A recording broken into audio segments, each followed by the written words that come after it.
দেশি মাছ আনতে তো আমাদের গোটাটাই আনতে হয়। আজকে বাজার থেকে দেশি রুই মাছ আনছে, একদম গোটাটাই আনছে।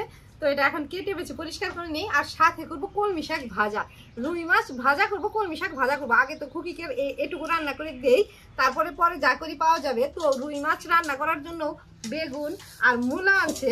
তো মূলাটা তো এখন বাজারে সবসময় পাওয়া যায়, এটা সিজনের মূলা না, শীতের দিনে সিজনের মূলা পাওয়া যাবে, তখন তো একদম শাক সহ মূলা। এটা তো এই তরকারি খাওয়ার জন্যই অল্প মূলা না আনছে, তাও আবার কত দাম। যাই হোক, আগে এখন মাছটা কেটে বেছে নিই। মাছের আঁশ ছাড়িয়ে নিচ্ছি, গামলাটা নিচে দিচ্ছি যাতে এখানে আঁশটা পড়ে।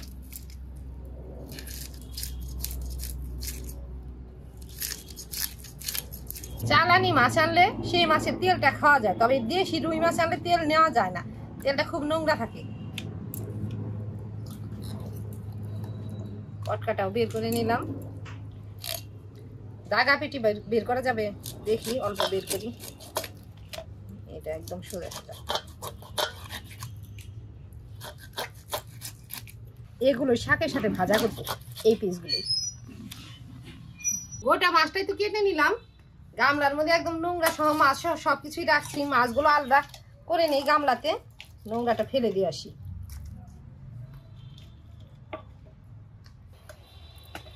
নোংরাগুলো ফেলে দিলাম, এখন কলতলায় গিয়ে মাছ ধুয়ে নেবো। আর শীতের দিনে তো আমি এখানেও মাছ ধুই, এখন যে রোদ, এখানে বসে আর মাছ ধোয়া যাবে না, কলতলায় বসে মাছগুলো ধুয়ে নিয়ে আসি।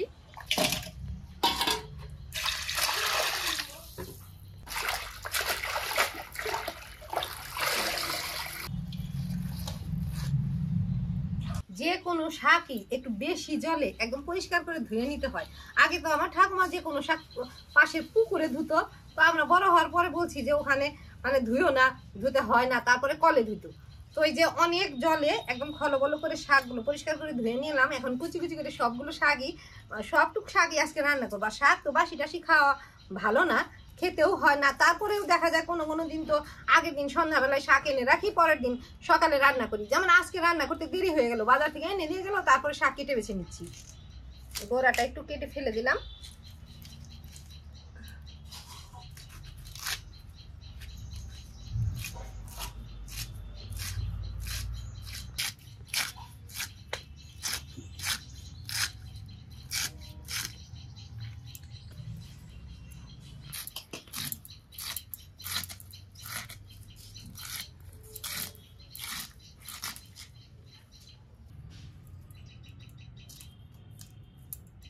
একবারে কাঁচা লঙ্কাগুলো চিড়ে রাখবো। সব শাক ভাজাই সোজা, তারপরে এই কলমি শাক ভাজা আরো সোজা। অন্যান্য শাক দেখা যায় তারপরে একটু মজিয়ে পরে ঢেলে ফোড়ন দিতে হয়, তবে কলমি শাক তা না, একেবারে সব কিছু দিয়ে ফোড়ন দিয়ে বসিয়ে দিলেই ভাজা ভাজা হয়ে যায়। কাঁচা লঙ্কা চিড়ে দেবো শাকে, আর কালো জিরে রসুন ফোড়নে দেবো। আর দেওয়ার আগে দুটো শুকনা লঙ্কা ভেজে রাখবো। শুকনা লঙ্কা ডলে শাক খেতে তো খুব ভালো লাগে।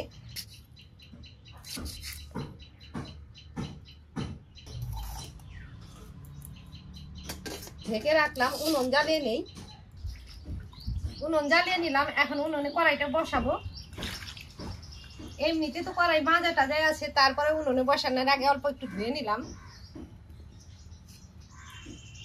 আমি উনুন জ্বালিয়ে নিলাম, আর খুকি রসুন গুলো ছিলে দিচ্ছে। এখন রসুন গুলো শিলপাটা একদম ভালোভাবে থেতলে নেই ফোড়নের জন্য।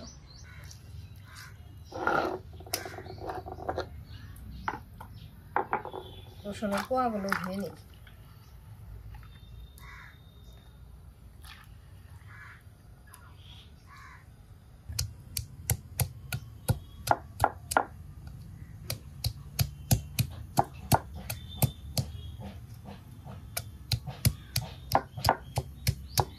অনেকগুলো শাক, একটু বেশি পরিমাণে রসুন থেতলে নিলাম। কেউ কেউ আছে কলমি শাকে পেঁয়াজও দেয়, আমিও দেই মাঝে মাঝে, তবে সব সময় পেঁয়াজটা দেই না। আমরা রসুন কালো জিরে ফোড়ন দিয়ে শাকটা ভাজি।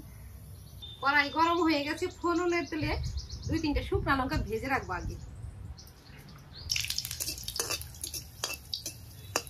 শুকনো লঙ্কা ভেজে তুলে নিলাম। এখন এই তেলে আগে থেতো রসুন গুলো ফোড়নে দেবো।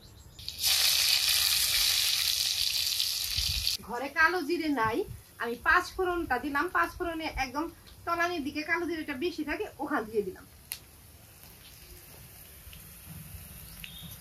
রসুনগুলো একদম পোড়া পোড়া হয়ে গেছে। শাকের ফোড়ন পোড়া পোড়াই করতে হয়। এখনই শাকগুলো কড়াইতে দিতে হবে। সবগুলো শাক ঢেলে দিলাম। এখন নুন ছিটিয়ে নেড়ে চেড়ে ঢেকে ঢেকে রান্না করব।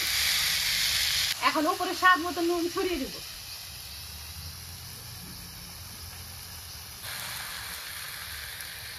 কেউ আছে কলমি শাক ঢেকে দেয় না, ঢেকে দিলে শাকের কালারটা একটু অন্যরকম হয়ে যায়, তবে আমি ঢেকে ঢেকে রান্না করবো।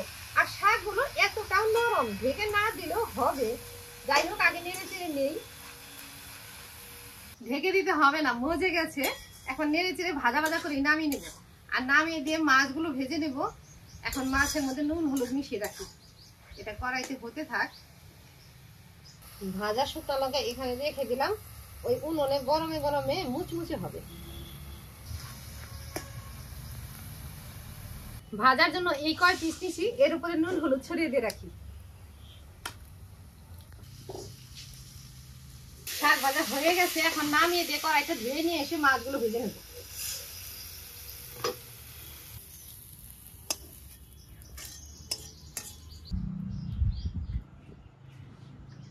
কড়াই ধুয়ে নিয়ে এসে উনুনে বসিয়ে দিলাম। কড়াইটা একদম টনটনে গরম হয়ে গেছে। আর যে কোনো মাছ ভাজতেই তো কড়াই খুব ভালোভাবে গরম করে নিতে হয়, তবেই তো মাছগুলো লেগে ধরে না। যাই হোক, এখন মাছগুলো এই সর্ষের তেলে ভেজে নেবো। আর তেলটা একটু বেশি করে দেবো, দুপুরবেলা তো মাছটা রান্না করবো।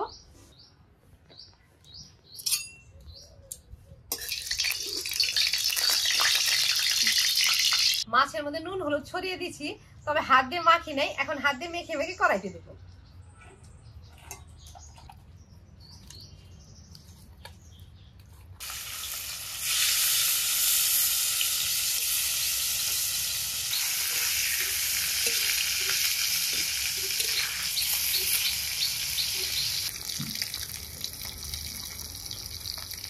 মাছ ভাজাও হয়ে গেল, এখন নামিয়ে দিয়ে কড়াইটা নিয়ে রেখে দেবো। পরে আবার এই তেলে মাছ রান্না করবো।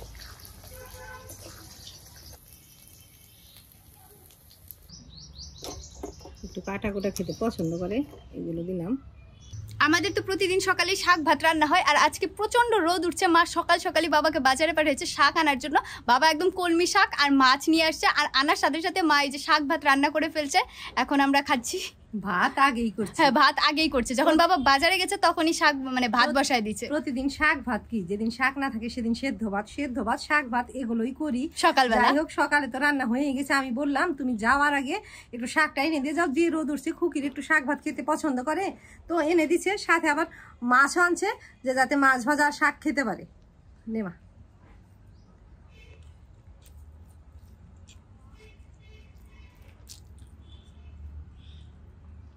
তুমি দাও।